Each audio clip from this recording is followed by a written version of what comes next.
Saludos y bendiciones a cada uno de ustedes. Una vez más les agradezco que me estén acompañando en el estudio de la palabra en este día. Y vamos a continuar con la serie que está basada en el libro de Primera de Tesalonicenses. Vamos a ir al capítulo número 2, versículos del 1 al 12. Y leo yo de la Biblia de las Américas este pasaje que dice así. Porque ustedes mismos saben, hermanos, que nuestra visita a ustedes no fue en vano, sino que después de haber sufrido y sido maltratados en Filipos, como saben, tuvimos el valor de confiar en nuestro Dios para hablarles el evangelio de Dios en medio de mucha oposición. Pues nuestra exhortación no procede de error ni de impureza, ni es con engaño, sino que así como hemos sido aprobados por Dios para que se nos confiara el evangelio, así hablamos no como agradando a los hombres, sino a Dios que examina nuestros corazones. Porque como saben, nunca fuimos a ustedes con palabras lisonjeras, ni con pretexto para sacar provecho. Dios es testigo. Tampoco buscamos gloria de los hombres, ni de ustedes, ni de otros, aunque como apóstoles hubiéramos podido imponer nuestra autoridad. Más bien, demostramos ser benignos entre ustedes, como una madre que cría con ternura a sus propios hijos, teniendo así un gran afecto por ustedes, nos hemos complacido en impartirles no solo el evangelio de Dios, sino también nuestras propias vidas, pues llegaron a ser muy amados por vosotros. Porque recuerden, hermanos, nuestros trabajos y fatigas, que como trabajando de día y de noche para no ser carga a ninguno de ustedes, les proclamamos el evangelio de Dios. Ustedes son testigos y también Dios de cuán santa e irreprensible e justamente nos comportamos con ustedes, los creyentes. Saben además que de qué manera los exhortábamos, alentábamos e implorábamos a cada uno de ustedes como un padre lo haría con sus propios hijos, para que anduviéramos como es digno del Dios que nos ha llamado a su reino de gloria. Señor, bendiga su palabra. Vayamos en oración. Padre, gracias te damos en este momento por darnos el privilegio y la oportunidad de poder estudiar el mensaje de tu palabra. Gracias por iglesias, Padre, como esta iglesia de Tesalónica, que, Padre, estos hermanos fueron hombres y mujeres que desde el principio, Padre, establecieron una iglesia fuerte, una iglesia que estuvo dispuesta a sufrir, una iglesia que se identificó con la causa de Cristo. Ayúdanos, Señor, a nosotros también como cristianos, Padre, a ser una iglesia que imite, Señor, y que sea modelo para otros. En el nombre de Cristo Jesús pedimos esto. Amén. Perdón. Gracias pues a cada uno de ustedes por seguir, mis hermanos, cada semana el estudio de la palabra de Dios. Como dije anteriormente, estamos estudiando una serie basada en el libro a los Tesalonicenses, la primera carta, y hoy vamos a estudiar. Hoy el tema es la iglesia de Tesalónica, una iglesia modelo.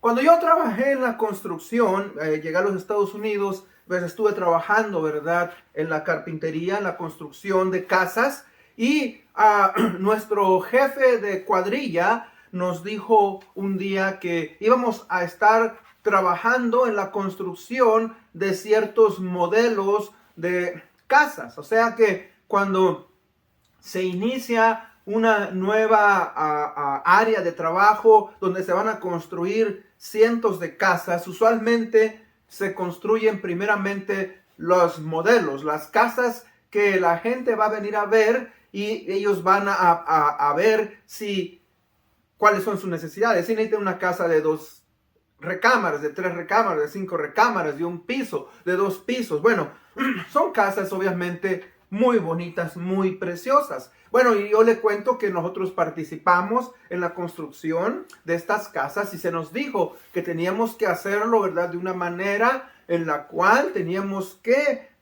cuidar todos los detalles, porque esas serían las casas que las personas verían como modelo para después ellos comprar una casa que fuera como ese modelo.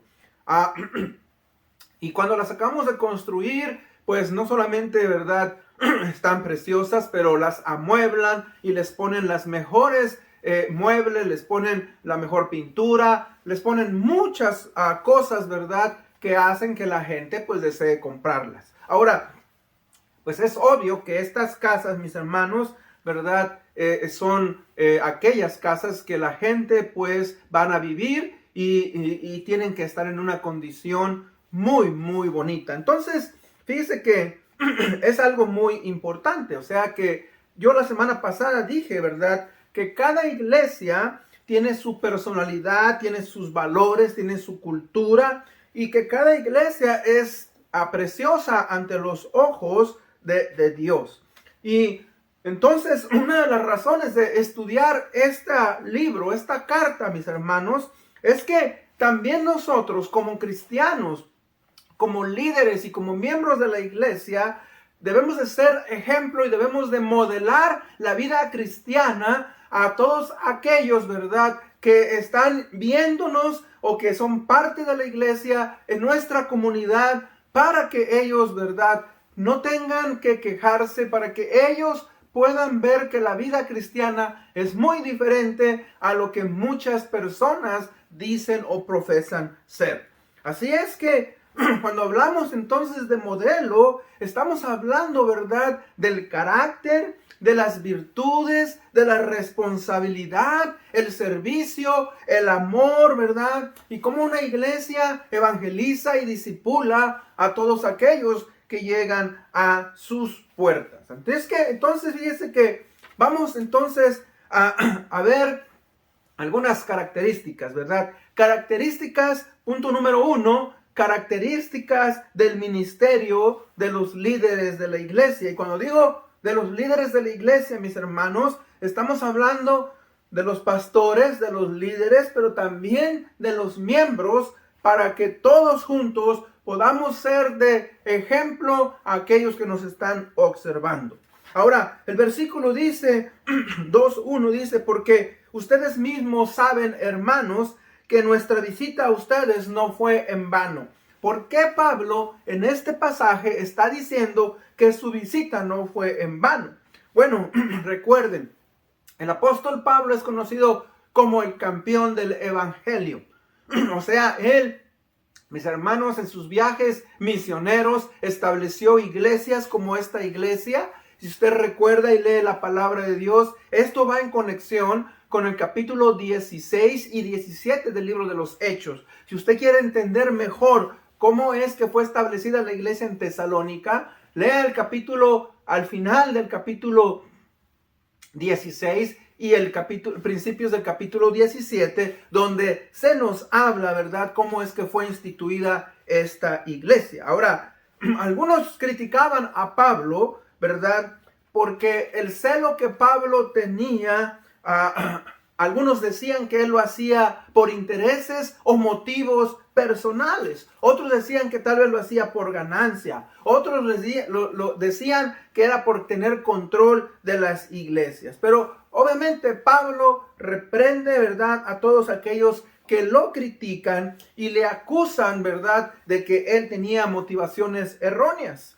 Pero si usted se fija, por eso es que él está diciendo, nuestra visita a ustedes no fue en vano. O sea, el trabajo que el apóstol Pablo, que Silas y que Timoteo hicieron, obviamente, mis hermanos, resultó en la fundación de una iglesia, y una iglesia, mis hermanos, que fue de ejemplo.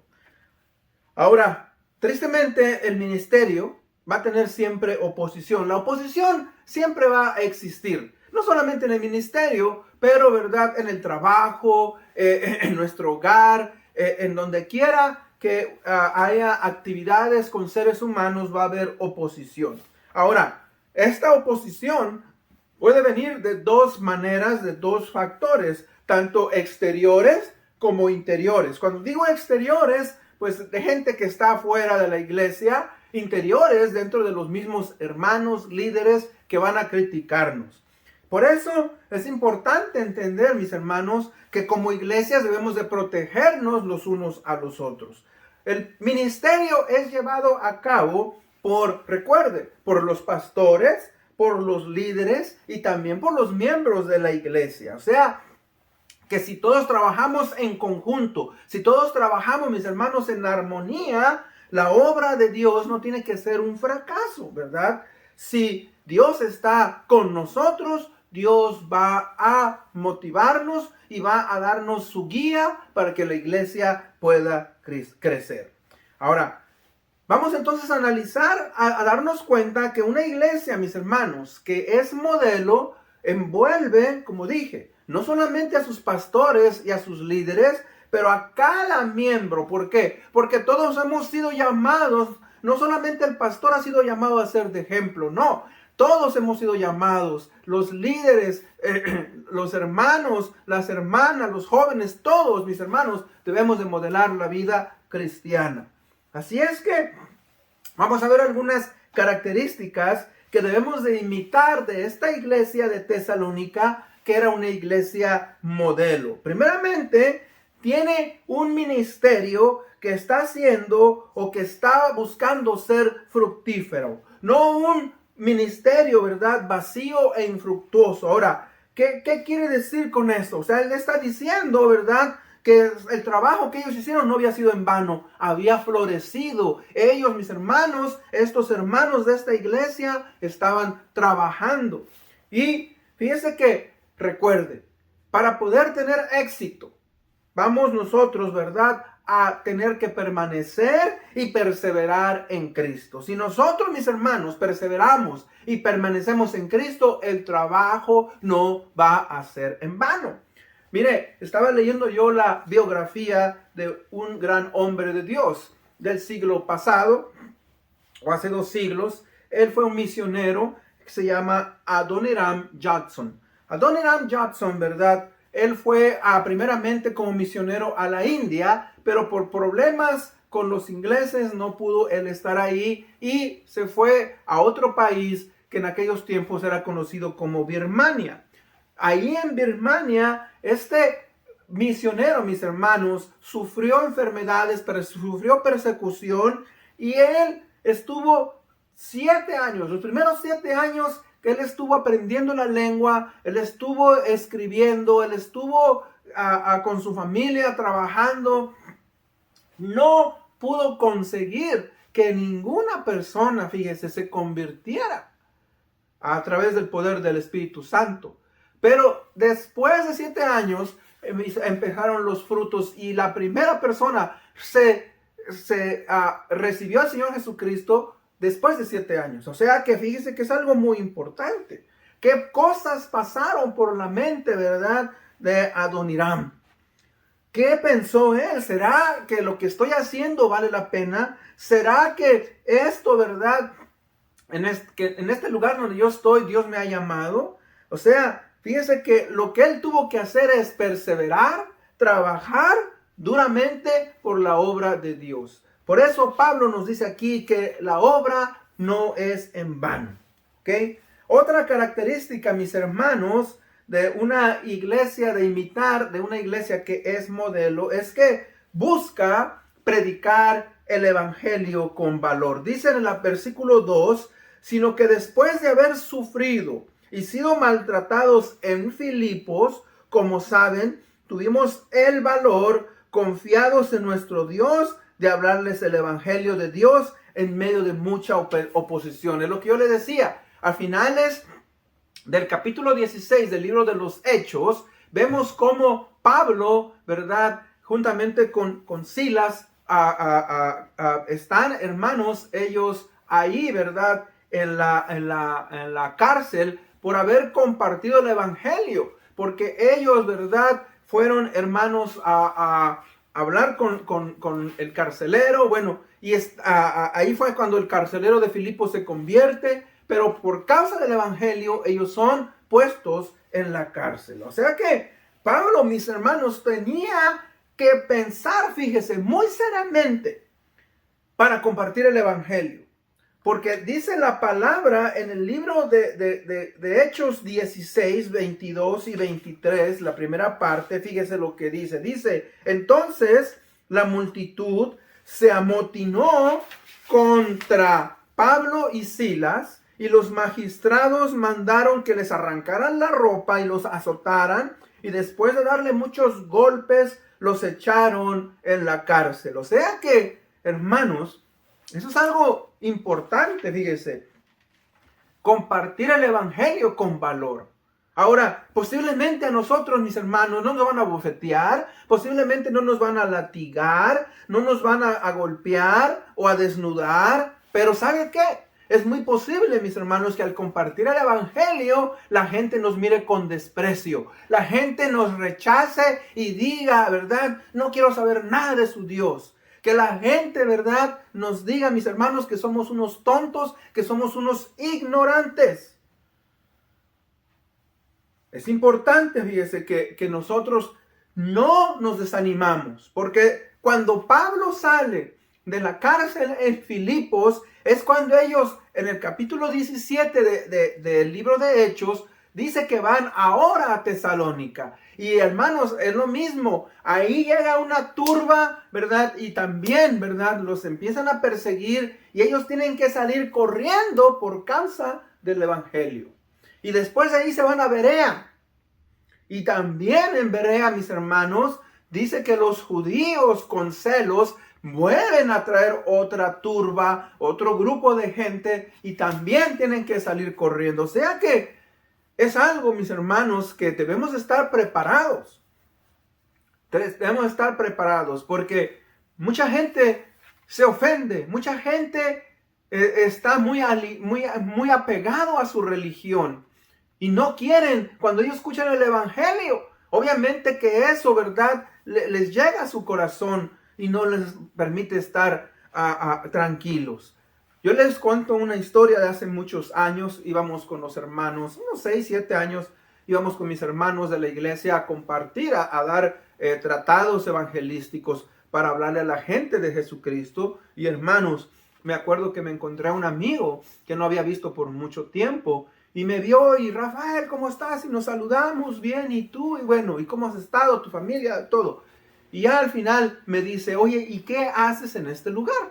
Le digo, bueno, yo tenía mis tratados evangelísticos de la palabra de Dios y le dije, mira, te hago una invitación, somos cristianos, tenemos una iglesia, queremos invitarte, queremos decirte que nos acompañes. Y cuando él escuchó eso, me dijo, todavía estás en esas cosas, me dijo, olvídate de eso. Eso del cristianismo, esas cosas no te van a dejar progresar en la vida. Y hermano, se me quedó viendo con una cara como de desprecio. Y yo le dije, bueno, mira, eso es lo que yo creo, eso es lo que a mí me complace y que Dios me ha llamado y te hago esa invitación. Bueno, el punto es, mis hermanos, que la gente nos va a rechazar, pero nosotros debemos de continuar adelante predicando el evangelio. Fíjese, el punto número 3, paso número 3 es que dentro de las características que debemos de imitar para ser una iglesia modelo es que debemos de predicar el evangelio puro, o sea, con motivos puros, no para buscar engañar a la gente. Es lo que dice el versículo 3. Dice el versículo, pues nuestra exhortación no procede de error ni de impureza, ni es con engaño. O sea, Pablo está diciendo algo muy importante. O sea, el evangelio, mis hermanos, no es, ¿verdad?, para engañar a la gente.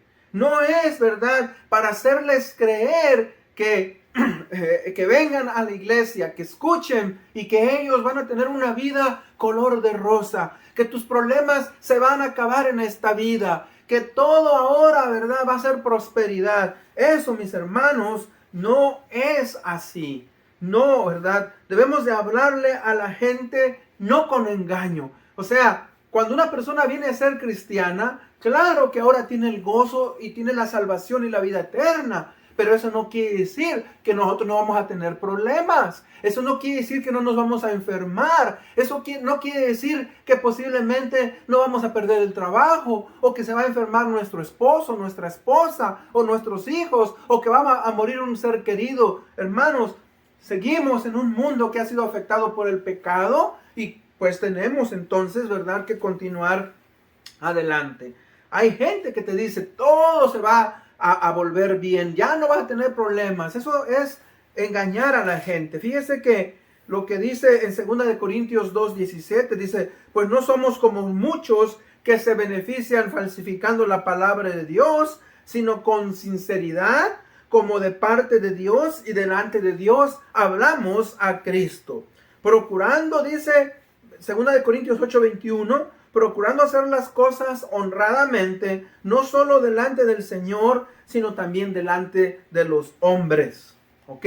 Entonces, mis hermanos, vamos a hacer, ¿verdad? Vamos a compartir el evangelio, pero no con engaño. No diciéndole a la gente que todo, ¿verdad?, va a ser ahora positivo y que no van a tener problemas. No, nosotros los cristianos también tenemos problemas. Nosotros también tenemos situaciones difíciles, pero contamos con la gracia del Señor Jesucristo, contamos con la paz del Señor Jesucristo y sabemos que un día vamos a estar con Él eternamente. Versículo 4, número 4, predica para agradar a Dios y no a los hombres. Mire el versículo 4 dice, sino que así como hemos sido aprobados por Dios para que se nos confiera el evangelio, así hablamos, no como agradando a los hombres, sino a Dios que examina nuestros corazones. Fíjese que como hermanos cristianos no debemos, mis hermanos, hablar un mensaje que sea precioso, que no ofende a nadie, un mensaje, ¿verdad?, que todo el mundo lo acepta. No, mis hermanos, la palabra predicar, keruso, quiere decir pregonar, proclamar, publicar, divulgar. Era lo que llamábamos un heraldo. El heraldo era un vocero del rey. Y este vocero, ¿verdad?, exponía los mensajes que el rey le daba para que él fuera y hablara a las delegaciones.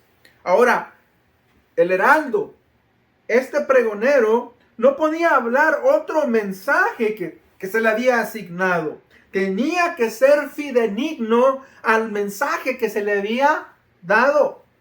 Y en este caso nosotros, mis hermanos, debemos nosotros exponer lo que la palabra de Dios nos dice. Ahora, el mensaje de la palabra, mis hermanos, muchas veces es ofensivo. Y es ofensivo, ¿por qué? Porque puede ser que estamos nosotros en pecado, estamos viviendo un estilo de vida que es incorrecto. Cuando a mí me hablaron el evangelio, yo me ofendí porque me dijeron que me iba a ir al infierno. Y yo dije, ¿por qué voy al infierno si yo soy una persona nueva? Pero una persona buena, perdón. Ahora, yo no había entendido lo que la palabra de Dios me hablaba. Y gracias a la palabra, el Espíritu Santo que me convenció y me dijo que yo no era un asesino, que yo no era un drogadicto, un borracho, pero que sí era un desobediente, era un amargado, era lascivo, tenía muchos conflictos dentro de mi persona. Y eso es un pecador y me tuve que arrepentir. Fíjese que, hermanos, entonces, una de las áreas en las cuales el predicador es retado constantemente es el de enseñar lo que debe hablarles a las personas con la verdad. O sea, escuche esto, eso es bien importante. No lo que ellos quieran oír, sino lo que necesitan oír. Es como los hijos. Nuestros hijos muchas veces nos piden consejos, nos dicen que quieren hacer esto, aquello. Y nosotros, mis hermanos, los tenemos que guiar. Y muchas veces les vamos a decir lo que tienen que hacer y no lo que ellos quisieran hacer. Y así debe de ser, ¿verdad? Dios, mis hermanos, dice, es quien conoce nuestro corazón y sabe lo que necesitamos y qué debemos de cambiar y qué debemos de hacer. Por eso es importante que la palabra de Dios sea expuesta como Dios nos la dio, para renovar nuestra mente, para renovar nuestro corazón. No, número 5, no predica por lo que puedes sacar de ello. O sea, fíjese, tenemos un compromiso de que no vamos a comerciar con la palabra de Dios. Dice el versículo 5, dice, porque como saben, nunca fuimos a ustedes con palabras lisonjeras, ni con pretextos para sacar provecho. Dios es testigo. O sea, la palabra de Dios, mis hermanos, no es para comerciar.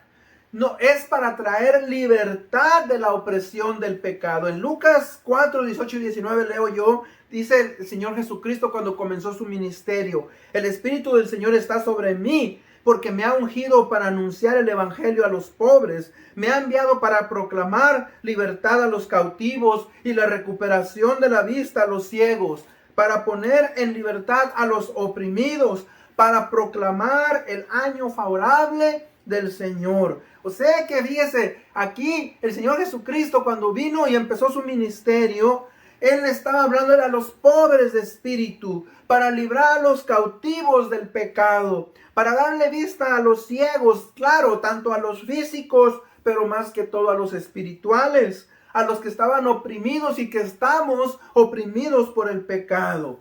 Este fue el mensaje del ministerio del Señor Jesucristo. ¿Y sabe qué es lo triste? Que en nuestros días el evangelio ha sido comercializado.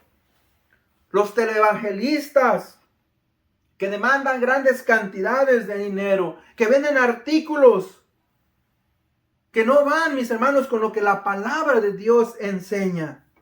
Tenemos que querer buscar la pureza del evangelio. El evangelio, mis hermanos, es para darnos libertad del control del pecado. No es para hacer dinero. No es para vender cartas de libertad, sino que la palabra de Dios nos da la libertad a nosotros. Fíjese que otra causa es, otra característica es que no predica por gloria ni por prestigio. El versículo 6 dice: tampoco buscamos gloria de los hombres, ni de ustedes, ni de otros, aunque como apóstoles de Cristo hubiéramos podido imponer nuestra autoridad. O sea, fíjese que no usa su autoridad, ¿verdad?, para que la gente lo admire, para que la gente venga a escucharlo, ¿verdad?, como un artista, mis hermanos, que tenemos que aplaudirle. No, mis hermanos, o sea, tenemos que ser sencillos, tenemos, ¿verdad?, que honrar, y nuestra motivación debe de ser honrar y glorificar al Señor Jesucristo. No soy yo a usted a quien viene a escuchar. Usted viene a escuchar el mensaje de la palabra de Cristo. Y esa es mi oración y mi deseo, ¿verdad? Mi deseo, mis hermanos, es que usted sea edificado. Que usted, si aún no ha hecho esa decisión de recibir al Señor Jesucristo como su Señor y Salvador, que haga esa decisión, que busque la vida eterna, ¿verdad? Pablo lo dijo de esta manera en Filipenses 1:21. Dice: porque para mí el vivir es Cristo y el morir es ganancia. Ahora, por favor, también entiendan, eso no quiere decir que no debemos de imitar, ¿verdad?, y obedecer a los grandes hombres de Dios, hombres piadosos que ha puesto en nuestra vida, ¿verdad?, para que ellos obviamente sean de bendición en nuestras vidas. En 2 de Timoteo 3, 10 y 11, Pablo dice: pero tú que has seguido mi enseñanza, mi conducta, mi propósito, fe, paciencia, amor y perseverancia, mis persecuciones, sufrimientos como los que me acaecieron en Antioquía, en Iconio y en Listra, ¿qué persecuciones sufrí? Y de todas ellas me libró el Señor. O sea, fíjese, Timoteo, mis hermanos, había sido testigo de las persecuciones de Pablo. Y Timoteo admiraba y amaba a Pablo como un padre.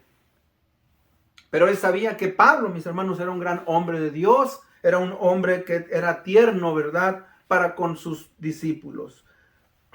Otra característica, mis hermanos, es que predica con el deseo de que Dios transforme las vidas y los corazones. Para esto leo el versículo 7 y 8. Dice: más bien demostramos ser benignos entre ustedes, como una madre que cría con ternura a sus propios hijos, teniendo así un gran afecto por ustedes. No nos hemos complacido en impartirles no solo el evangelio de Dios, sino también nuestras propias vidas, pues nos llegaron a ser muy amados para vosotros. O sea, fíjese que Pablo habla, ¿verdad?, del cuidado de que debe de tener un guía pastoral, un líder, un padre en el hogar, un hermano, una hermana, ¿verdad?, necesitan guía.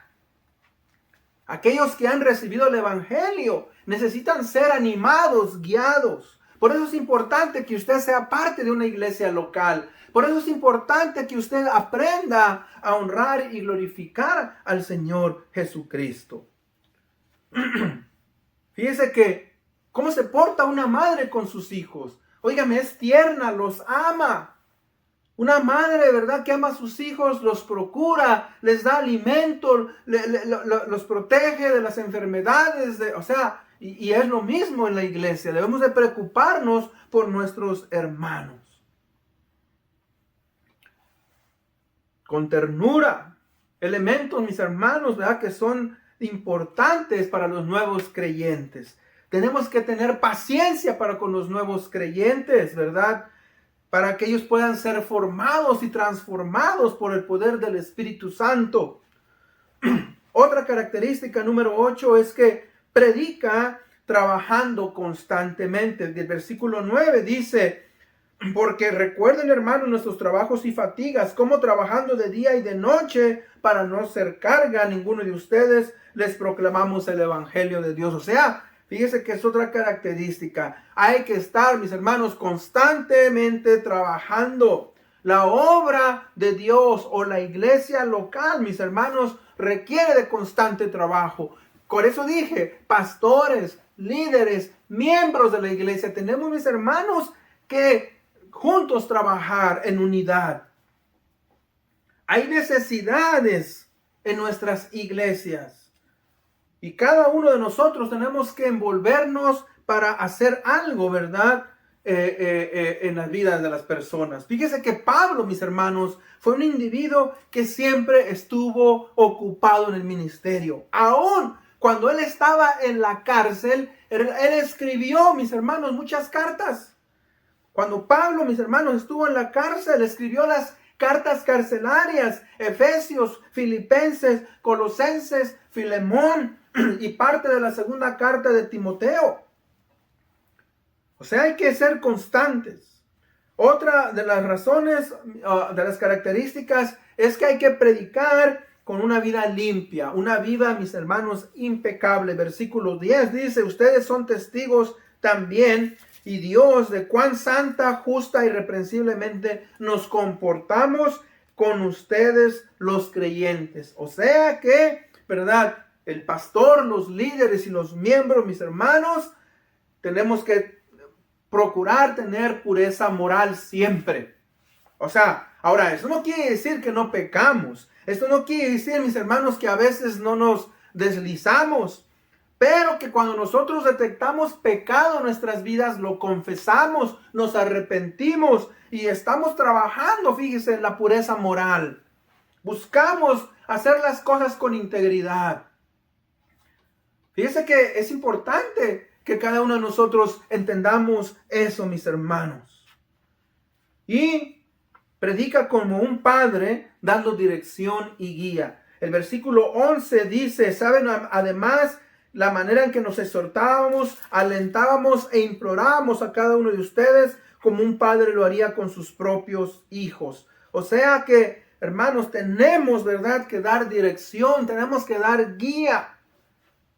Los líderes de la iglesia tenemos que preocuparnos en marcar paso para que los otros individuos, mis hermanos, puedan aprender y puedan también cambiar su condición de vida.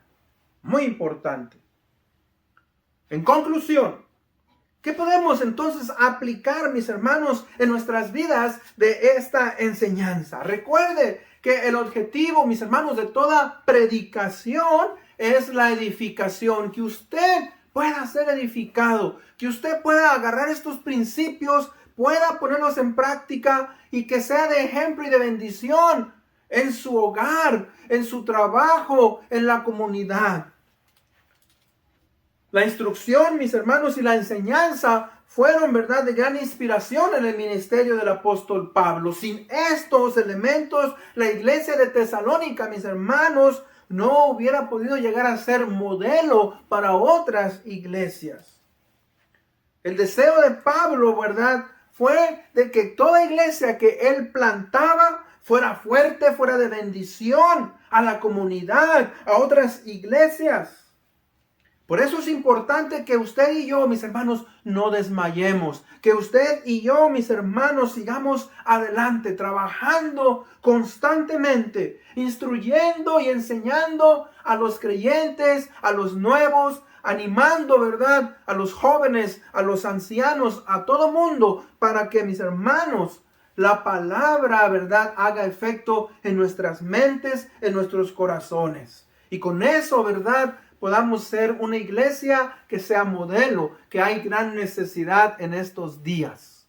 Y con esto en mente, mis hermanos, pues vamos a orar. Padre bendito, gracias te damos, Señor, en este día por esta oportunidad de poder estudiar tu palabra. Gracias, Señor, por hombres como Pablo, como Silas, como Timoteo, que, Padre, estuvieron dispuestos a sufrir, a ser perseguidos por causa del evangelio. Ayúdanos a nosotros, pues, Señor, a recordar que hemos sido llamados a vivir vidas santas para que otros, Padre, puedan vernos y puedan seguir nuestro ejemplo. Te amamos, te honramos, te glorificamos. Esto lo pedimos en el bendito nombre de Cristo Jesús, nuestro Señor y nuestro Salvador. Amén. Una vez más, les agradezco por haberme acompañado en este día. Dios les bendiga. Nos vemos hasta la próxima.